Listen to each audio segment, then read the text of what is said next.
All right, I am out here today to shoot a short video on pigs.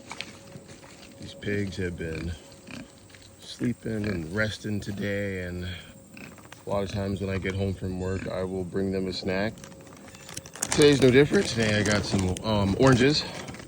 I'll toss them out, and while I toss them out, I'll talk a little bit about pigs. So I got these pigs, or I should say we got these pigs July 18th. They would have been born probably somewhere around May 18th.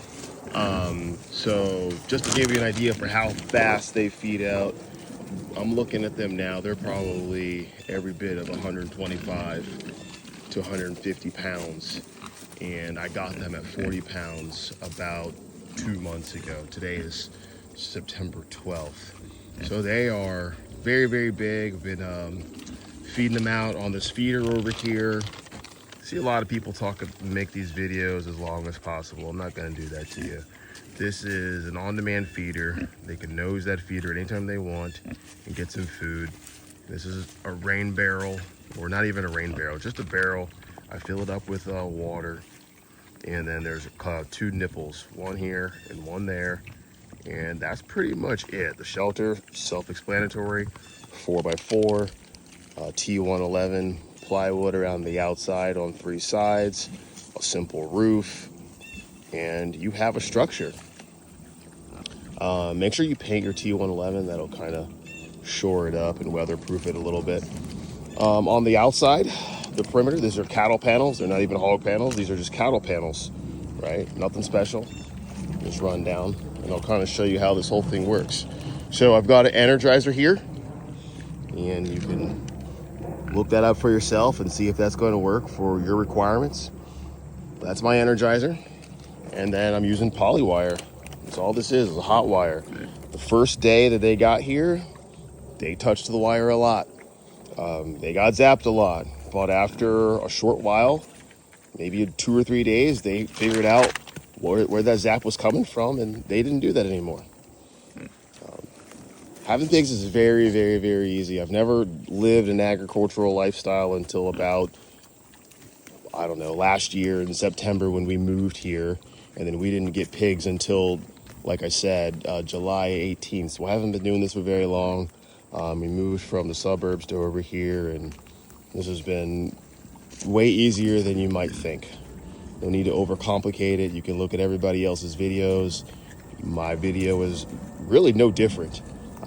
Same content, just another person who's done pretty much the same thing. Each of these panels is 16 feet wide, or I should say 16 feet long. And then on the left-hand side here, you'll see that's just basically 2 of them, 2 panels. I used T-posts. You can get those at your local TSC, and cattle panels, like I was saying.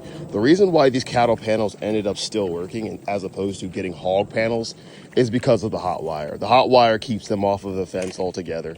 I haven't had any issues, no breakouts. Pigs haven't gotten away.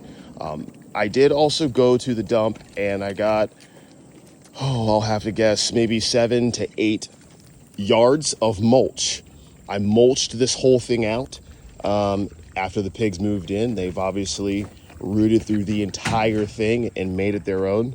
You can see one of the pigs now on the open feeder. So that's all they have to do. They just nose it, they get it open, and they start feeding themselves. This feeder actually supports up to 8 pigs. Obviously, I only have 3 pigs, but it just keeps me from having to come out here, every other day to add more feed. Another thing that I do here, inside of this shed here, what I have is my feed. It's super simple. You can go to your local, store that sells this kind of items, agricultural items, but that's all it is. I keep my feed here. This is my chicken feed to the left, and then over here is obviously my pig feed, and I got a little trash can. You can put feed in there, put whatever you need in there to support your homestead, but that's pretty much it. See you later.